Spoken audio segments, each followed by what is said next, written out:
Hello everyone, কেমন আছেন? আমি ভালো আছি। এই সন্ধে দিলাম, তুলসী তলায় প্রদীপ দিয়েছি একটা। এই কার্তিক মাস পড়ার পর থেকে প্রদীপ দিয়ে একটা করে তুলসী তলায় প্রদীপটা কিনেছি, দেখিয়েছিলাম আপনাদের। আর ওই পোলতেগুলো, গোল গোল পোলতেগুলো কিনেছিলাম, তেলে ভিজিয়ে রেখেছি। তো রোজ এই সন্ধ্যের সময় একটা করে তুলসী তলায় প্রদীপ দিই। কিন্তু প্লাস্টিকের যেহেতু গামলাগুলো, টবগুলো, সেহেতু একটু ভয় করে, ওই জন্য একটু সরিয়ে রেখে দিই, একটুখানি ওইটা থেকে সরিয়ে রেখে দিই।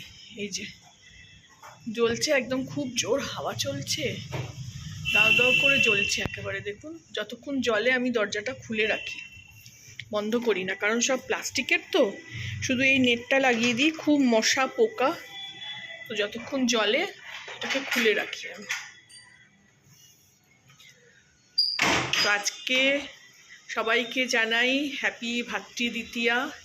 আজকে ভাইফোঁটা, কিন্তু ঘর আমার খালি, ছেলে তো ওখানে কাজে, এইসব জামা কাপড় ঝুলছে। আজকে সকালবেলা জামা কাপড় কাচা হয়েছে এক প্রস্ত, আর রান্নাবান্নাও করে নিয়েছি, ঘরদোর সব পরিষ্কার।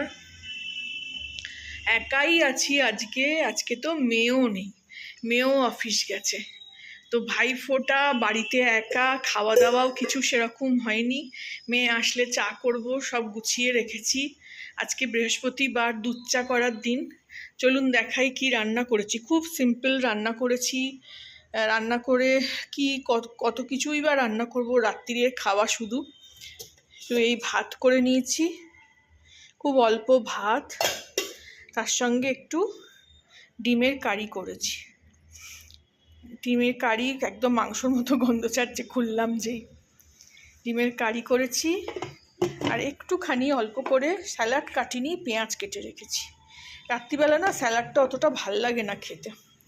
তো এই আজকে ছোট করে একটা ব্লগ তৈরি করলাম, শেয়ার করতে সবসময় ইচ্ছে করে আপনাদের যে আমি কি করছি না করছি। তো খুব মন খারাপ আমার। এদিকে টিভি চলছে, এদিকে সন্ধে দিলাম, সন্ধে দেওয়া হলো, যোগা করে উঠলাম, যোগা করে উঠে সন্ধে দিলাম, দিয়ে এই এবারে একটু প্রেয়ার করব। এই যে দেখুন এখনও জ্বলছে। এই যতক্ষণ জলে আমি এরকম দরজাটাকে খুলে রাখি, কারণ ভয় করে, যেহেতু প্লাস্টিকের টবগুলো তো ভয় করে ওই জন্য যে কিছু না হয়ে যায়। এই যে সব ভাই বোনেদের আমার অনেক ভালোবাসা, অনেক শুভেচ্ছা। তো ভালো লাগলে আমার চ্যানেলটাকে একটা লাইক, শেয়ার অ্যান্ড সাবস্ক্রাইব করে দেবেন। ছোট করে একটা ব্লগ করলাম, সবাইকে শুভেচ্ছা জানানোর জন্যই করলাম ব্লগটা। সব ভাই বোনদের, যারা এতক্ষণ ধরে ব্লগটা দেখলেন, একটা লাইক করে দেবেন। Thank you for watching.